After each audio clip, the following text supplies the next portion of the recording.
Ini slide-nya sudah bisa ditambahkan operator. Ya, ini cukup panjang. Tadi kata Pak Kiai jangan panjang-panjang. Besok kalau kurang jelas datang lagi bulan depan. Ya, insya Allah ya, karena saya sebagai BPS insya Allah punya agenda harus datang rutin ke trainer, ke kantor ini di Makassar ini insya Allah kita jadwalkan untuk datang kemari. Jadi saya sih siap untuk yang namanya multi level marketing syariah itu.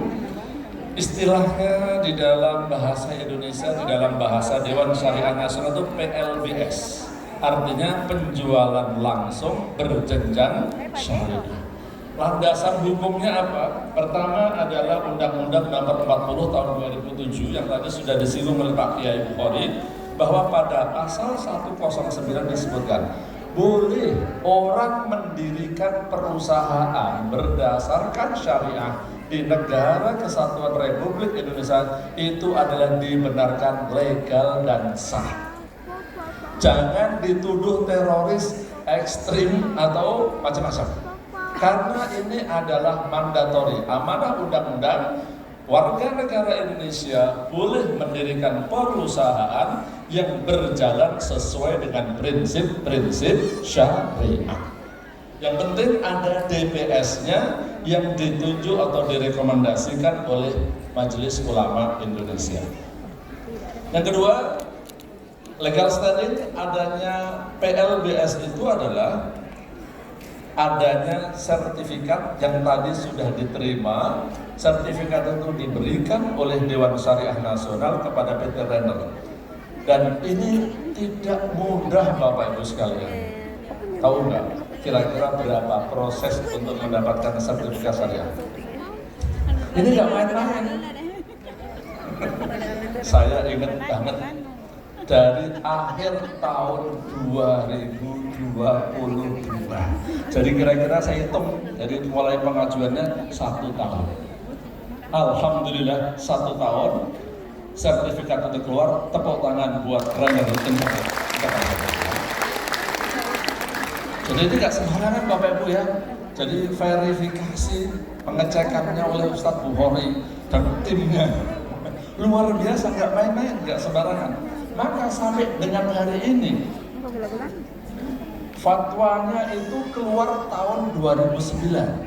Dari 2009 sampai hari ini 2023 hanya ada 12 perusahaan yang berhasil mendapatkan sertifikat syariah dari Dewan Syariah Nasional MUI. Tepuk tangan sekali lagi buat Renner yang telah berhasil ya. Kemudian berikutnya di antara perbedaan MLM syariah atau PLBS dibanding dengan perusahaan MLM yang bukan syariah atau yang konvensional adalah struktur organisasinya harus ada DPS-nya, Dewan Pengawas Syariah. Insya Allah saya bersama Ustadz Dr. Abdul Wahid Haddad insya Allah yang akan menjadi pengawas, yang tugasnya dari DSN itu adalah mengawasi dan menasihati perusahaan agar perjalanan bisnisnya tetap sesuai dengan prinsip-prinsip syariah. Apa yang dipresentasikan, apa yang dilihat oleh DSN pada waktu asesmen itu harus sama dengan perjalanannya. Artinya tidak boleh ada praktek-praktek bisnis yang melanggar prinsip-prinsip syariah. Berikutnya tentang produknya. Produknya harus merupakan barang yang halal dan barang berguna. Dan luar biasanya ya, saya dan Pak Kiai Bukhari salut. Kenapa? Renner ini punya hal yang berbeda. Biasanya multi level marketing produknya hanya seputar suplemen dan kecantikan. Tapi ini ya, Renner syariah punya produk yang luar biasa, yaitu pupuk paten. Luar biasa. Kenapa saya katakan luar biasa pupuk paten? Ini sebenarnya sudah saya siapkan slide-nya, tapi karena harus dipersingkat, saya langsung lompat jelasin. Bahwa Rasulullah SAW itu menjelaskan, kalau kalian tahu besok pagi kiamat dan kalian memiliki biji kurma, maka tanamlah biji itu. anjuran untuk melakukan kegiatan pertanian. Dalam kitab fikih disebutkan profesi yang terbaik itu adalah profesinya petani. Masya Saya Allah. pun kaget. Kenapa petani lebih baik daripada pedagang? Satu di antaranya adalah karena petani zakatnya berapa persen, Bapak Ibu? Zakatnya petani berapa persen? Kok nggak tahu nih? Berapa persen? 10%. Zakatnya pedagang itu cuma 2,5%. Semakin banyak zakatnya, maka semakin utama, semakin mulia, semakin tinggi derajatnya di sisi Allah Subhanahu wa Ta'ala. Maka banyak-banyaklah berzakat. Supaya banyak zakatnya gimana? Banyak duitnya. Makanya pesan dari Ustaz Bukhari tadi, saya biasanya punya tagline, carilah harta yang halal walaupun Banyak. Setuju? Setuju. Apa tadinya? Carilah harta yang halal walaupun Banyak. Kenapa? Karena harta itu harus dibawa Mati. Harta harus dibawa Setuju gak? Setuju. Jadi harta bisa dibawa mati gak? Bisa. Alhamdulillah, patut masuk dua pelajaran bersama. Yang bilang harta tidak bisa dibawa mati itu, jangan-jangan itu peninggalan Belanda. Harta tidak bisa dibawa orang yang sudah mati. Tapi kalau masih hidup punya harta mau dibawa mati, bisa nggak? Bisa. Gampang apa susah? Gampang. Ditipin saja ke program BBM. Bersih masjid. Insya Allah itu hartanya bisa dibawa mati ya. Baik. Nah, industrinya PLDS atau multi level marketing syariah itu istilahnya direct selling kalau di istilah apliknya, kalau di istilah DSN istilahnya PLDS ya. Oke, ini istilah saja. Berikutnya Bapak Ibu sekalian, ada beberapa ciri PLBS dibanding dengan multi level yang konvensional. Yang berikutnya adalah bahwa orientasi bisnis perusahaan ini adalah pada akad jual beli produk, bukan pada rekrut merekrut. Jadi yang terpenting adalah menjual produk. Merekrut harus. Tapi kalau merekrut, misalnya di Raider ini Bapak Ibu merekrut 1.000 orang, tapi nggak ada yang membeli produk, nggak ada yang jualan produk, dapat bonus nggak? Dapatnya apaan? Nah, ini di antara ciri multi level marketing syariah. Berikutnya, tidak ada praktek money game termasuk pendaftaran. Dalam multi level marketing syariah tidak boleh ada biaya pendaftaran. Biaya pendaftaran, kemudian biaya pendaftarannya dibagi-bagi dalam bentuk bonus, itu tidak boleh. Ya, ini biar tahu. Raider ada nggak biaya pendaftarannya? Ada nggak Bapak Ibu? Ada kompak, ada nggak?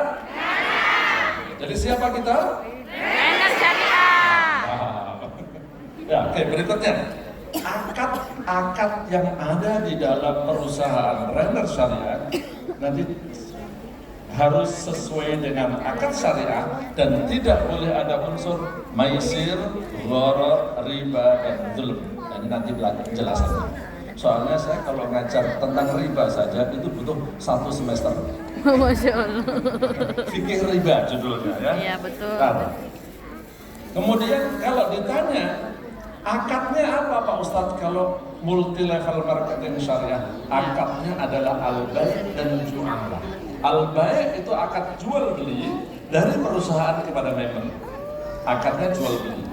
Nanti kalau member mau membina jaringan member mau melakukan kegiatan marketing, ada akad jualah. Akad jualah itu kalau zaman saya kecil, guru saya menerjemahkannya dengan sayembara istilahnya. Tapi kalau saya menerjemahkan sayembara, jualah itu gini, siapapun yang bisa mencapai prestasi ini, nanti saya kasih hadiah. Betul. Misalnya begini Bapak Ibu, saya punya kucing saya hilang.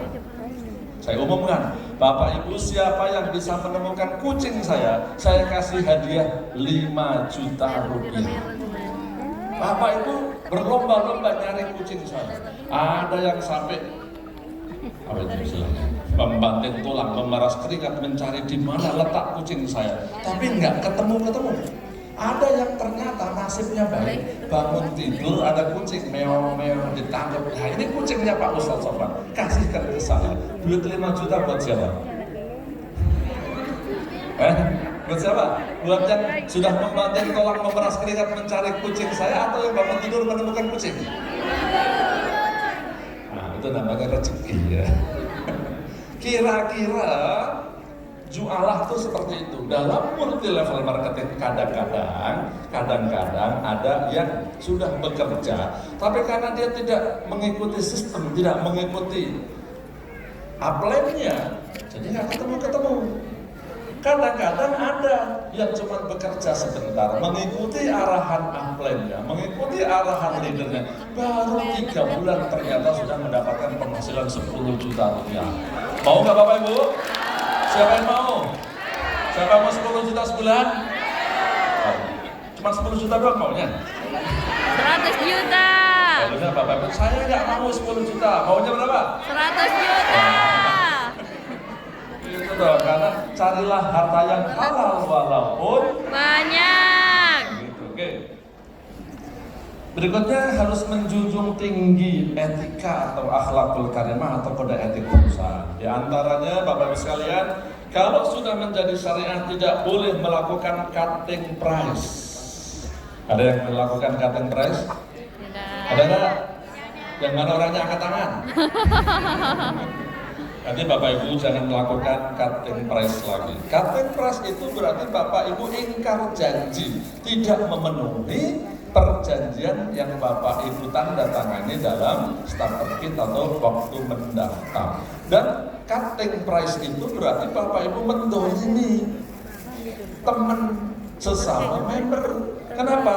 Karena kalau ada yang menjual sesuai dengan harga, nanti akan dituduh jualannya harganya mahal. Gara-gara ibu bapak merusak harga dengan melakukan cutting price. Ini melanggar etika.